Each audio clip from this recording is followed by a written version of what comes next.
ಇನ್ನು ಬಿಜೆಪಿ ನಾಯಕರಿಗೆ ಸಂತೋಷ್ ಲಾಡ್ ತಿರುಗೇಟನ್ನ ಕೊಟ್ಟಿದ್ದಾರೆ. ಸಂಸತ್ನಲ್ಲಿ ಬಿಜೆಪಿಯವರು ನಮ್ಮನ್ನ ಬಡವ ಅಂತ ಹೇಳಿದ್ರು.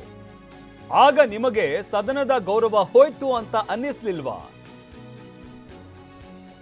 ವಿಪಕ್ಷ ಸದಸ್ಯರಿಗೆ ಸಚಿವ ಸಂತೋಷ್ ಲಾಡ್ ತಿರುಗೇಟು ಕೊಟ್ಟಿದ್ದಾರೆ. ಕಡತದಿಂದ ಪದ ಹೋದ ಮೇಲೂ ಕೂಡ ಚರ್ಚೆ ಮಾಡ್ತಾ ಇದ್ದೀರಲ್ಲ, ನಿಮಗೆ ಯಾವುದೇ ನೈತಿಕತೆ ಇಲ್ವಾ ಅಂತ ಸಂತೋಷ್ ಲಾಡ್ ಪ್ರಶ್ನೆ ಮಾಡಿದ್ದಾರೆ. ಬಿಜೆಪಿ ನಾಯಕರ ವಿರುದ್ಧ ವಾಗ್ದಾಳಿಯನ್ನ ನಡೆಸಿದ್ದಾರೆ. ಸಂಸತ್ನಲ್ಲಿ ಬಿಜೆಪಿಯವರು ನಮ್ಮನ್ನ ಬಡವ ಅಂತ ಹೇಳಿದ್ರು, ಆಗ ನಿಮಗೆ ಸದನದ ಗೌರವ ಗೊತ್ತಿರಲಿಲ್ವಾ ಅಂತ ಪ್ರಶ್ನೆ ಮಾಡಿದ್ದಾರೆ ಸಂತೋಷ್ ಲಾಡ್. ನೀವು ಅವಾಗ್ಲಿಂದ ಮಾತಾಡ್ತೀವಿ, ನಾವು ಕೇಳ್ತಾ ಇದೀವಿ. ಪಾರ್ಲಿಮೆಂಟ್ ನಲ್ಲಿ ನಿಮ್ಮ ಮೆಂಬರ್ ಬಡವ ಅಂತ ಹೇಳಿದ್ನಲ್ಲ, ಅದೇನು ಪಾರ್ಲಿಮೆಂಟ್ ಹೆಂಗ್ ನಡೆಸ್ತೀರಿ ನೀವು? ಸುಮ್ಮನೆ ಕುಂದ್ರಿ, ಏನ್ ಮಾತಾಡ್ತೀರಿ ನೀವು? ಬಡವ ಅಂತ ಹೇಳಿದ್ರೆ ನೀವು ಪಾರ್ಲಿಮೆಂಟ್ ನಲ್ಲಿ ಸುಮ್ಮನೆ ಹೆಂಗಾಗಿಲ್ಲ ಮಾತಾಡ್ತೀರಿ? ಒಬ್ಬ ಬಿಜೆಪಿ ಮೆಂಬರ್ ಪಾರ್ಲಿಮೆಂಟ್ ಬಡವ ಅಂತ ಹೇಳಿಲ್ಲ, ಸುಮ್ಮನೆ ಹೆಂಗ್ ಮಾತಾಡ್ತೀರಿ ನೀವು? ಬಾರ್ ಕೊಟ್ಟಿದ್ದು ಮಾತಾಡ್ತೀರಿ ನೀವು?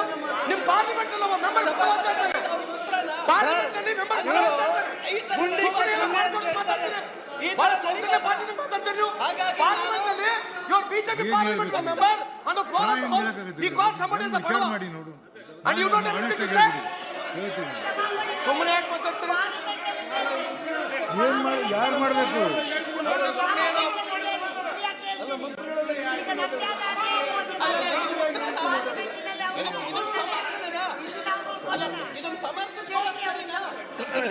ಸನ್ಮಾನ್ಯ ಅಧ್ಯಕ್ಷ, ಮಂತ್ರಿಗಳೆಲ್ಲ ಈ ರೀತಿ ಮಾತಾಡ್ತಾರೆ ಅಲ್ರಿ ನೀವು?